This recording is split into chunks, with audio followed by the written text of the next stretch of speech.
Hello guys, आज हम लोग करने वाले हैं सल्तनत काल के महत्वपूर्ण क्वेश्चनों को। तो हम लोग देखेंगे हमने पिछले टॉपिक कर रखे थे। इसके बाद हम लोग जो सल्तनत काल है इम्पोर्टेंट काफ़ी है क्योंकि एग्ज़ाम में बहुत सारे क्वेश्चन आते हैं। तो यहाँ से हम बात करेंगे आज सल्तनत काल की, ठीक है? जो सल्तनत काल है आपका लगभग 1206 से प्रारंभ होता है और 1526 तक चलता है। कब तक? 1206 से प्रारंभ होता है और 1526 तक चलता है। वैसे तो देखिए, जो सल्तनत काल है आपका 1191 में और आपका जो 1192 में आपके जो युद्ध हुए थे आपके, है ना? तो वहाँ से लगभग आपका मोहम्मद गोरी जो हैं सल्तनत काल प्रारंभ करते हैं। लेकिन जो माना गया है वो आपका 1206 से माना गया है, ठीक है? तो क्वेश्चन पर आते हैं। मध्यकालीन क्वेश्चन है, महमूद गजनवी के भारत पर आक्रमण का उद्देश्य क्या था? देखिए, जो महमूद गजनवी था, महमूद गजनवी और मोहम्मद गोरी दोनों में डिफरेंस है आपका। महमूद जो गजनवी था, वो भारत को लूटने के लिए आया था, है ना? जिसने आपका 17 बार आक्रमण किए थे। लेकिन जो आपका मोहम्मद गोरी जो था, जो गोरी था ये आपका भारत पर शासन करने के लिए आया था, ठीक है? तो दोनों इस प्रकार से अलग हैं। तो महमूद गजनवी के भारत आक्रमण का उद्देश्य क्या था? मध्य एशिया में एक बड़े साम्राज्य की स्थापना के लिए धन की प्राप्ति करना, है ना? मध्य एशिया का था महमूद गजनवी और ये वहाँ पर अपना बड़ा साम्राज्य स्थापित करने के लिए यहाँ धन लूटने आया था।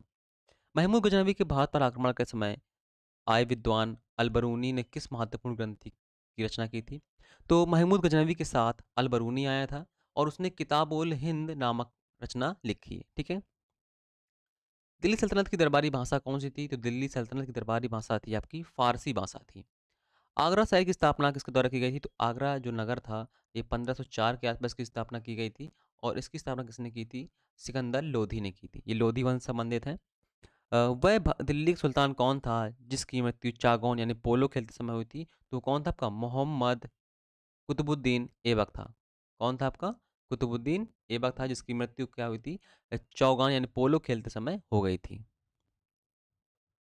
अगला क्वेश्चन कहता है, किताबुल इस्लाम कुतुब उल इस्लाम मस्जिद का निर्माण किसके द्वारा करवाया गया था? ये करवाया गया था आपका कुतुबुद्दीन ऐबक के द्वारा। तराइन की पहली लड़ाई कब लड़ी गई? तो 1191 में मोहम्मद गोरी और पृथ्वीराज चौहान के मध्य ये पहली लड़ाई लड़ी गई थी। तराइन के आपके लगभग 2 युद्ध हुए। तराइन का युद्ध 1191 1192 का, ठीक है? एक और तराइन का युद्ध मिलता है, वो मध्यकाल में मिलता है। अब हम आगे आते हैं। किस खिलजी शासक ने दिल्ली के राज सिंहासन पर बैठने के लिए अपने ससुर की हत्या की थी? तो अलाउद्दीन खिलजी ने की थी। रज़िया सुल्तान किसकी बेटी थी? रज़िया सुल्तान जो है आपका इल्तुमिश की बेटी थी। किसकी? इल्तुमिश की बेटी थी। मोहम्मद गौरी विजित प्रदेशों को की देखभाल के लिए किस विश्वसनीय जनरल को छोड़ गया था? तो कुतुबुद्दीन ऐबक को छोड़ गया था। ये जनरल नहीं था, ये सब इनके क्या हुआ कि गुलाम हुआ करते थे, है ना? इसलिए आपका जो सबसे पहले प्रारंभ होता है वो गुलाम वंश प्रारंभ होता है, जिसे हम दास वंश भी बोलते हैं। महमूद गजनवी का भारत में अंतिम आक्रमण किसके विरुद्ध हुआ? तो महमूद गजनवी ने भारत पर 17 आक्रमण किए थे। अंतिम जो आक्रमण था ये आपका जाट विद्रोह पर था। महमूद गजनवी किस वंश का शासक था? तो ये यामनी वंश का शासक था। महमूद गजनवी ने भारत में प्रथम आक्रमण किस राज्य के विरुद्ध किया था? तो ये हिंदू शाही ब्राह्मण शाही राज्य के विरुद्ध किया था। महमूद गजनवी ने आक्रमण के परिणाम स्वरूप कौन सा शहर फारसी संस्कृति का केंद्र बन गया था? तो लाहौर। कौन सा? लाहौर केंद्र। किसने ढोल की तेज आवाज के साथ महिला का अपने पति का चिता के साथ सुहा को जला देने के दृश्य भयानक चित्रण विवरण किया है? तो ये इब्न बतूता ने किया है, ठीक है? इब्न बतूता जो था आपका ये मोरक्को से आया था और इसने ये आपका विवरण किया है। इसकी महत्वपूर्ण कृति कौन सी? इसकी पुस्तक का नाम है रेहला। मोरक्को से आया था, ये आपका अफ्रीकी देश है। किसने ढोल की तेज आवाज के साथ एक महिला का अपने पति का चिता के साथ स्वतः को जला देने के दृश्यों का भयानक दृश्य वर्णन किया है? ये इब्न बतूता ने किया, क्योंकि उस समय अभी क्या थी, सती प्रथा प्रचलित थी, है ना? और सती में क्या था होता था कि महिलाओं को, जिंदा महिलाओं को भी जला दिया जाता था। भारत में मुस्लिम राज का संस्थापक किसे माना जाता है? तो मोहम्मद गौरी को माना जाता है। किसने इक़्तिदारी प्रथा चलाई थी? ये आपकी इल्तुतमिश ने इक़्तिदारी प्रथा चलाई थी।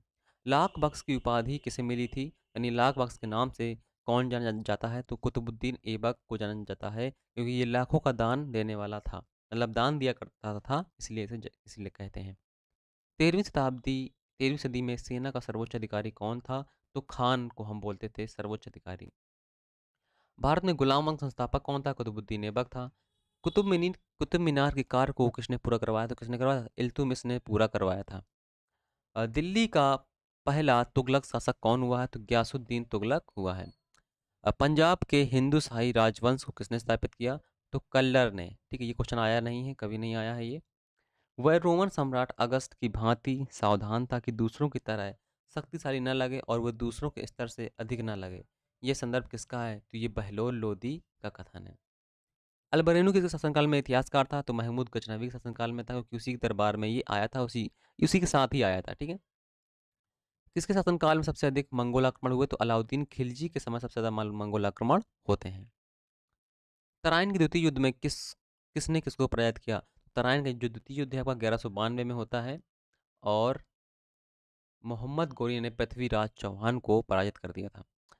सन 1329 से 1330 के बीच तांबे के सिक्के के रूप में प्रमाण स्वरूप मुद्रा संकेत प्रचलित की थी। किसने की थी? मोहम्मद बिन तुगलक के। मोहम्मद बिन तुगलक जो था आपका पूरे सल्तनत काल का सबसे योग्य शासक था, लेकिन इससे कुछ कारनामे जो थे वो इसे अयोग्यता ठहराते हैं। जैसे आपका सांकेतिक मुद्रा है, खुरासिल कुराचल अभियान है ना, मुद्रा परिवर्तन है, राजधानी परिवर्तन है। तो जो ये है कुछ इसके कारनामे प्रचलित हैं।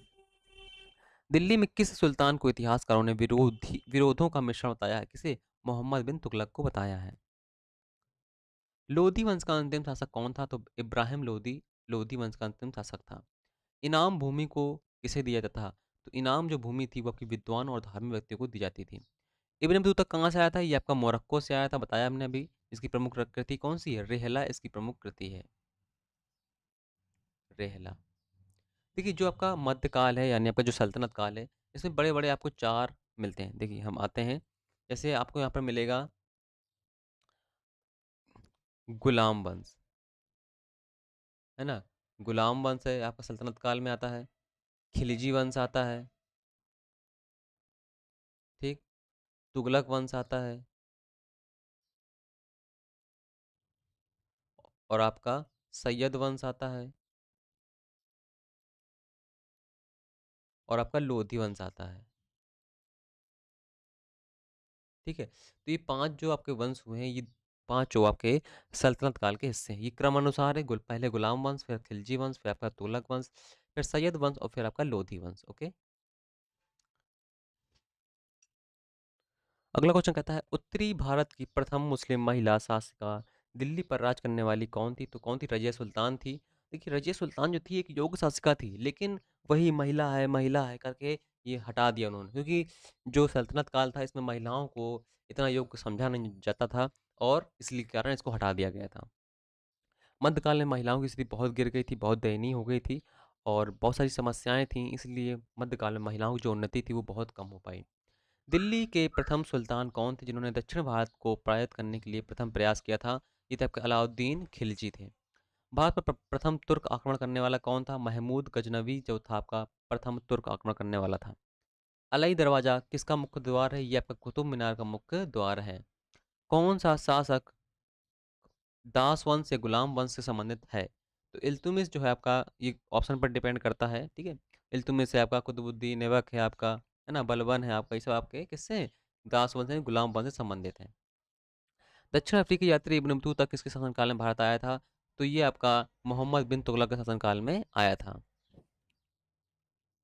महमूद गजनवी ने भारत पर कितने बार आक्रमण किया था? तो 17 बार भारत में आक्रमण किया था। ठीक है, और सबसे इसका प्रमुख जो है आपका सोमनाथ मंदिर वाला, है ना, गुजरात में जो सोमनाथ पड़ता है, शिव जी का मंदिर है, इस पर सबसे ज्यादा आक्रमण किया था, क्योंकि यहाँ से वो बहुत सारी मुद्राएं ले गया था।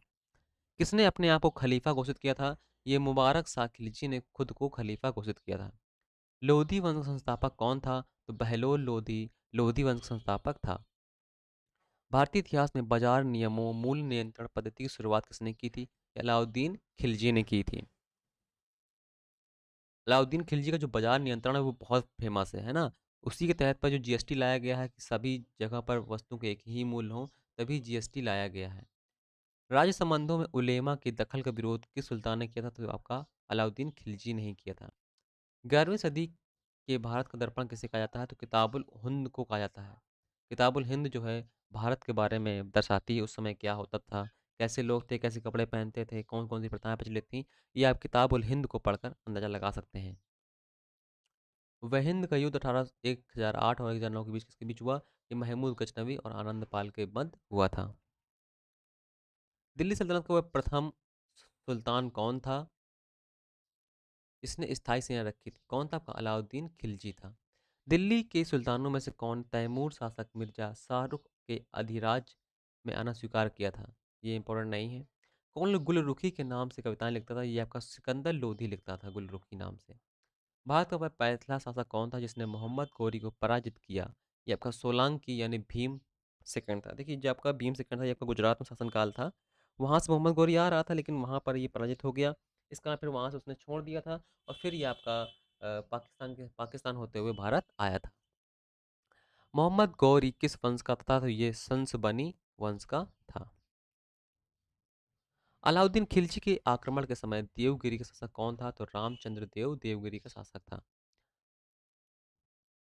जब उसने राजत्व प्राप्त किया तो शरीयत के नियमों और आदेशों से पूर्णतः स्वतंत्र था।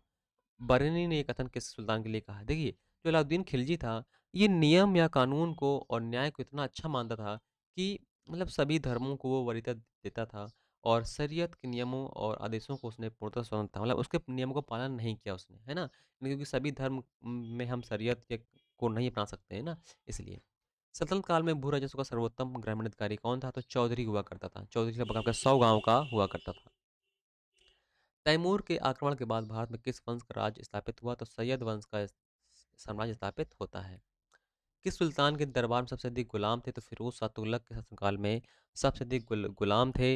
लगभग आपके 33,000, मतलब 1 लाख 1.5 लाख के आसपास इसमें क्या थे? गुलाम थे। ठीक है, 1.5 लाख के आसपास गुलाम था, और 33,000 इसने क्या लगवाए थे? बाग लगवाए थे, राज को, अर्थव्यवस्था को मैनेज करने के लिए।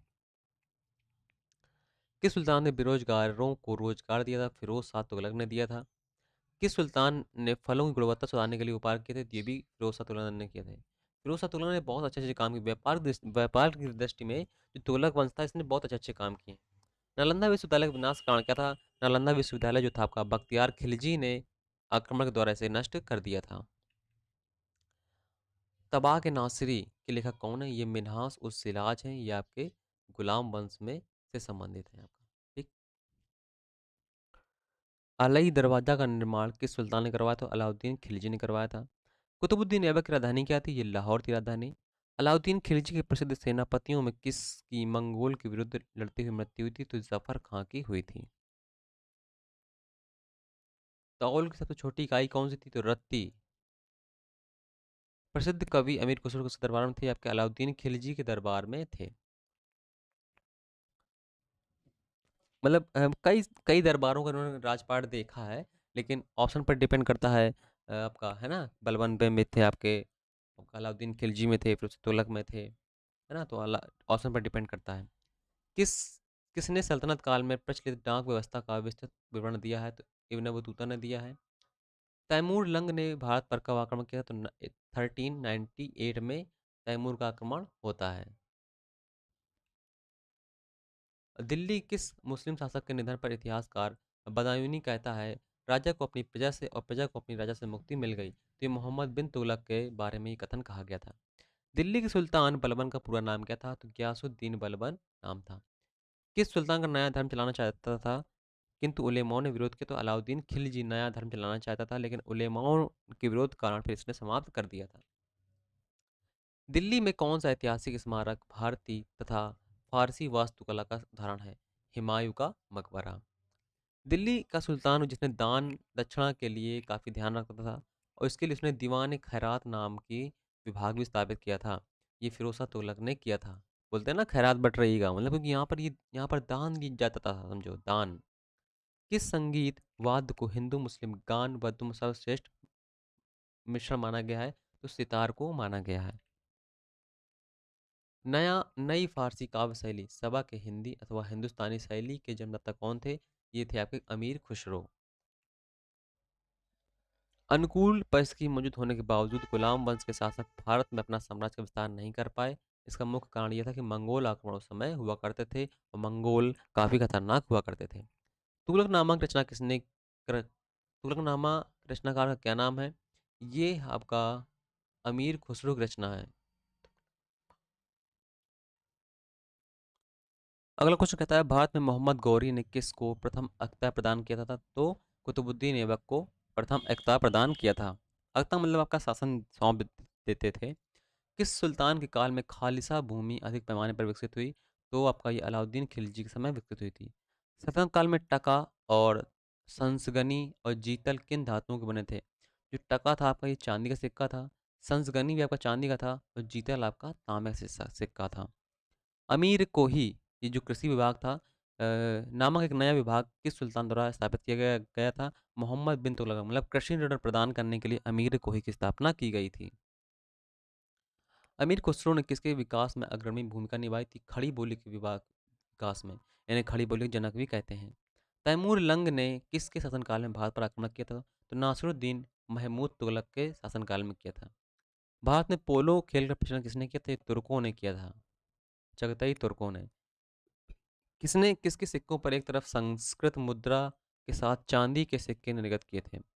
मतलब एक तरफ संस्कृत लिखी थी, एक तरफ उर्दू लिखी थी, तो ये की था महमूद गजनवी ने किए थे, ठीक है। और महमूद गजनवी के सिक्कों पर लक्ष्मी की मूर्ति बनी होती थी। अलाउद्दीन खिलजी के सेनाध्यक्षों में कौन तुगलक वंश का प्रथम सुल्तान बना? तो गाजी मलिक बना था। कौन बना था? गाजी मलिक। पूछता मध्यकाल में जवाबित कौन थे? तो ये राज्य कानून हुआ करते थे, ये क्वेश्चन पूछा नहीं गया है। किस राजवंश के अंतर्गत विराजत का चरमोत्कर्ष हुआ? तो ये भी आपका तुगलक वंश की हुआ था, लेकिन ये भी नहीं पूछा गया है। 2.5 दिन का झोपड़ा मस्जिद अजमेर का निर्माण किसने करवाया था? ये आपका करवाया था कुतुबुद्दीन ऐबक ने। कौन अपने ईश्वर का अभिशाप कौन अपने को ईश्वर का अभिशाप कहता था? ये कहता था चंगेज खां खुद को कहता था। दिल्ली सल्तनत का प्रथम सुल्तान कौन था जिसने दोआब के आर्थिक महत्व को समझा? कौन? इल्तुतमिश। दिल्ली सल्तनत के तुगलक राजवंश का अंतिम शासक कौन हुआ है आपका? ये हुआ नासिरुद्दीन महमूद। सल्तनत काल में फवाजिल का अर्थ क्या था? इक़्तिदारों द्वारा सरकारी खजाने में जमा की जाने वाली अधिशेष राशियों को कहते थे फवाजिल।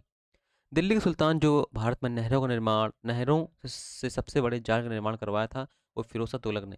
फिरोज तुगलक ने और आपका अ, जो फिरोज तुगलक था मतलब कि उसने आपका नहरों का निर्माण है, बगीचों का निर्माण है, दास प्रथा है, मतलब बहुत सारी चीज़ों का उसने काम किया था। चंगेज खां के अधीन मंगोलों ने किसके शासनकाल में भारत पर आक्रमण किया था? तो इल्तुतमिश के शासनकाल में। अपनी शक्ति को समेकित करने के बाद बलबन ने भव्य उपाधि धारण की, तोता ए हिंद की। बलबन ने ये उपाधि दी थी, तोता ए हिंद की, है ना? ये आपका अमीर खुसरो को दी गई थी। उसने धारण नहीं की थी, ये क्वेश्चन ही गलत है। तोता ए हिंद की उपाधि जो थी आपकी, ये अमीर खुसरो को दी गई थी, ठीक है? कौन से सुल्तान अगर हम बलबन की बात करें तो उन्होंने जिले उपाधि, तो इसमें लिख देता हूं मैं, जिले इलाही की उन्होंने उपाधि धारण की थी।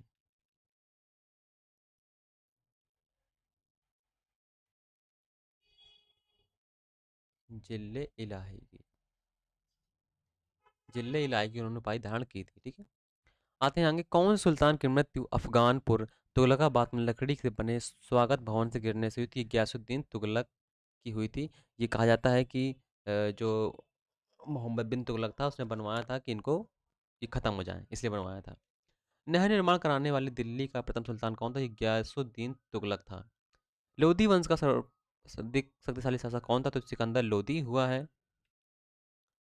किसने भूमि पैमाना का भूमि मापने का पैमाना गज ए सिकंदरी प्रचलित किया था? ये प्रचलित किया था सिकंदर लोधी ने। किस मुस्लिम शासक के सिक्कों पर देवी लक्ष्मी की मूर्ति आकृति थी? ये आपकी मोहम्मद गौरी के शासन काल में इसके सिक्कों पर आकृति छपी हुई थी। मोहम्मद बिन कासिम में नहीं थी, और आपका ये मोहम्मद बिन गौरी के सिक्कों में छपी हुई थी, ठीक है। रजिया बेगम को सत्तायुक्त करने का किसका हाथ था? ये तुर्कों का था, हाथ था। किस सुल्तान ने अपनी आत्मकथा फुतुवत फिरोज शाही लिखी? फिरोज शाह तुगलक ने लिखी है।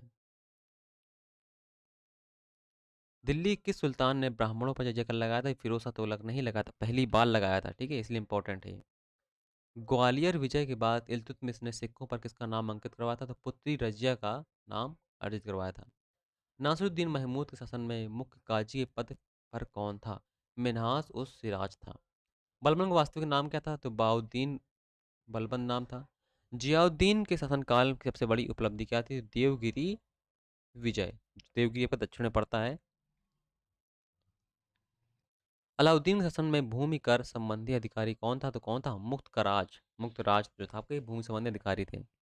वारंगल के स्वतंत्र राज्य किसने स्थापित किया था? ये कन्हैया ने स्थापित किया था, ये नहीं आया है। बरनी के अनुसार दरबारियों के बीच कभी कभी नग्न होकर दौड़ने वाला सुल्तान कौन था? ये आपका मुबारक खां था। कौन था? मुबारक खां। हिंदू धर्म से परिवर्तित मुस्लिम शासक कौन था? ये आपका नासरुद्दीन खुसरो शाह था। और ये आपका खिलजी वंश से संबंधित था। ठीक है, खिलजी वंश से इस आपका संबंधित था। नासरुद्दीन खुसरो शाह ने कौन सी उपाधि धारण की थी? पैगंबर का सेनापति के रूप में उपाधि धारण की थी। दिल्ली का प्रथम अफगान शासक कौन था? ये आपका बहलोल लोदी था। एकता प्रथा की शुरुआत किसने की थी? ये इल्तुतमिश ने की थी। देखिए, सभी प्रकार की जो पीडीएफ फाइल हैं वो आपको टेलीग्राम चैनल पर प्रोवाइड कर दी जाती हैं, तो वहाँ से आप इसे डाउनलोड कर सकते हैं। और टेलीग्राम पर और आपका ट्विटर पर और आपका यूट्यूब सभी एक ही नाम से बना हुआ है। ये नाम डालेंगे तो आपका तुरंत वहाँ पर सर्च हो जाता है। ठीक है। ऐबक ने अपनी राजधानी कहाँ बनाई थी? तो कुतुबुद्दीन ऐबक ने अपनी राजधानी लाहौर पर बनाई थी। महमूद गजनवी ने थानेश्वर पर आक्रमण कब किया था? तो 1414 में किया था। ये एग्जाम में कभी नहीं पूछा गया है। मोहम्मद गुरु द्वारा चलाए गए सिक्के को क्या कहा जाता था? तो दिल्ली वाला सिक्का कहा जाता है। सुल्तान का पद समानता कैसा था? तो ये पैतृक था। सुल्तान का पद आपका उसमें हुआ करता था, सल्तनत काल में हुआ करता था। ठीक है। सल्तनत काल में प्रभावशाली पद किसके अधीन होते थे? तो ये अमीरों के अधीन हुआ करते थे। प्रांतों में प्रांतों को अन्य किस नाम से जाना जाता था? इक्ता। इक्ता बोले करते थे। और जिनके पास हुआ करते थे उनको बोलते थे इक्तेदार। सल्तनतकालीन शब्दावली के अनुसार सुल्तान के कर्मचारियों को दी गई भूमि क्या कहलाती थी? तो इबलाक। धर्मोपदेश के लिए क्या शब्द प्रयोग होता था? तो तजकीर। ये पूछे नहीं गए हैं। ठीक है, पूछे नहीं गए हैं। सजीद के आधार पर किसी समस्या के समाधान का निर्णय क्या कहलाता था? ये कहलाता था फतवा। बोलते ना, फतवा जारी हुआ है। प्रांतों में सुल्तान का प्रतिनिधि कौन था? तो प्रांतों में आपका वली को क्या बोलते थे? सुल्तान का प्रतिनिधि बोला करते थे। और वली को क्या नाम है? संत भी बोला करते थे। ठीक है। तो ये यहाँ पे कुछ महत्वपूर्ण क्वेश्चन थे सल्तनत काल के। इसके बाद हम आगे देखेंगे, उसमें हम देखेंगे विजयनगर साम्राज्य को देखेंगे। कौन सा आपका? विजयनगर साम्राज्य। ठीक है, जो काफ़ी इंपॉर्टेंट है। तो मिलते हैं नेक्स्ट वीडियो में। तब तक के लिए थैंक यू, टाटा, बाय बाय।